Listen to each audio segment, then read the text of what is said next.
O chamado pacote anticrime amplia possibilidades de legítima defesa para os policiais, regulamenta a prisão em segunda instância, endurece o regime fechado e acaba com os saidões das penitenciárias, entre outras mudanças legislativas, muitas delas polêmicas, que estão repercutindo entre os parlamentares. Eu insisto que nós devemos aumentar a apenação, aumentar a reclusão daqueles, principalmente que cometem crimes hediondos, e fazer com que o avanço na legislação se dê em casos como esse, que todo aquele que for julgado em segunda instância já comece a cumprir a sua pena.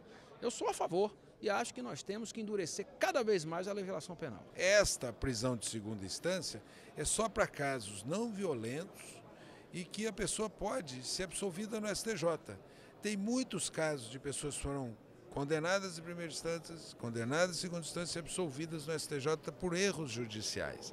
Por isso que a prisão em segunda instância para casos não violentos, na minha opinião, é inconstitucional e fere o Código de Processo Penal. O tema ganhou destaque no ano passado, após o Supremo Tribunal Federal ter negado habeas corpus ao ex-presidente Lula, condenado em segunda instância. O entendimento do STF à época foi no mesmo sentido das mudanças legislativas agora propostas pelo ministro Sérgio Moro.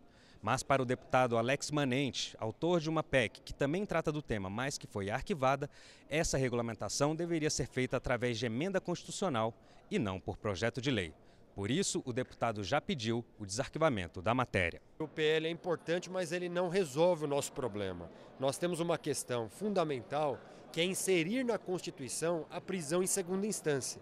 Caso contrário, continuaremos debatendo esse assunto no Supremo e aí ficaremos sujeitos às mudanças que existem nos entendimentos dos ministros. Por isso, nossa opinião é que o PL fortalece a tese, debate o tema, mas não resolve o problema. E por isso, o entendimento da necessidade de termos a nossa emenda constitucional 410 sendo aprovada aqui na Câmara dos Deputados para poder inserir na Constituição brasileira a prisão em segunda instância. Outro ponto polêmico do projeto de lei é a previsão de acabar com as saídas temporárias das penitenciárias, os chamados saidões, para condenados por crimes hediondos, como mortes por grupos de extermínio, sequestro relâmpago, estupro, exploração sexual, tortura e terrorismo. Se houve um processo em todas as suas fases, mérito, forma, fase recursal, houve a condenação em trânsito em julgado, eu não vejo por que motivo se conceder esses saidões. Se está no regime fechado, então se cumpre inteiramente a pena dentro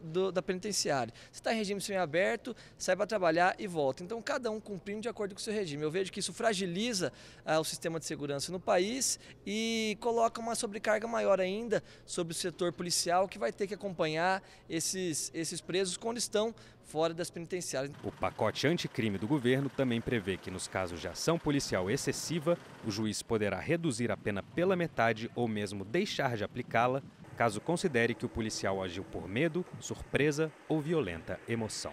O policial, ele precisa ter segurança de agir na defesa da sociedade. E a legítima defesa ampliada para ele, especialmente nos casos em que ele combate a criminalidade, é fundamental. Existem muitos bons policiais que num confronto direto com bandidos acabam sendo vitimados e por isso acabam utilizando um instrumento para poder balear ou até matar o bandido e que acabam sendo punidos por conta da nossa legislação e perdemos homens na rua e segurança para a população. É um projeto muito perverso. Por que perverso? Que de um lado é uma licença para a polícia matar. Esse excludente de licitude é uma licença para matar. Num país que você tem parte da polícia com alta letalidade. E nós temos que diminuir a letalidade da polícia e a vitimização da polícia.